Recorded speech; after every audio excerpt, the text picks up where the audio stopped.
يقول هذا بابه على ما يقول لا يجوز الكلام في العلماء، ويستدل على ذلك بقوله يجب على المسلمين احترام العلماء. هذا كله كلام مجمل باطل، هذا من طريق أهل البدع الإجمالات. من هم العلماء أولا؟ وما هو الكلام الذي يحرم إذا طعنا به في العلماء؟ هناك عالم جليل مثل مالك والشافعي، رد مالك الشافعي على مالك، ورد الليث بن سعد على مالك، ورد الشافعي على كثير من الناس، وأحمد رد على كثير من الناس من العلماء. يرد على علماء السنة مع الاحترام والتقدير، لكن بيان خطأ هذا العالم الجليل لا بد منه، لأن أخطاءه تنسب إلى الله تبارك وتعالى، تنسب إلى هذا الدين.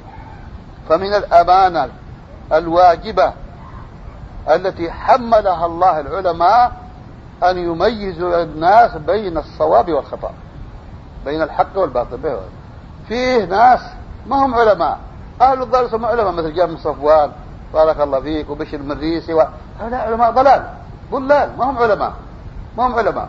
يجب الرد عليهم والطعن فيهم والتحذير منهم بارك الله فيه. يعني أحمد يخطئ، مالك يخطئ، الشافعي، اتفق السلف على أن العصمة للأنبياء عليهم الصلاة والسلام فيما يبلغون. فالأنبياء في كل ما بلغوه هم معصومون عليهم الصلاة والسلام. غيرهم فيما يبلغ وفيما يقول وفيما يفعل ما في ضمان من الخطأ، لابد أن يخطئ، لابد أن يقع في الخطأ، لابد أن يقع في النقص. فهذا من هذا شأنه. قالوا كل يؤخذ من قوله رد، فإن تنازعتم في شيء فردوه إلى الله والرسول، فهذا نحاكم إلى الله ورسوله بعلم وأدب. إن كان عالما ملتزما لمنهج السلف ثابتا عليه يذب عنه، فنحن نناقشه بكل أدب واحترام ونبين عنده ما عنده من خطأ، نصحا لله، دي النصيحة لله ولكتابه ولرسوله ولأمة المسلمين وعامتهم.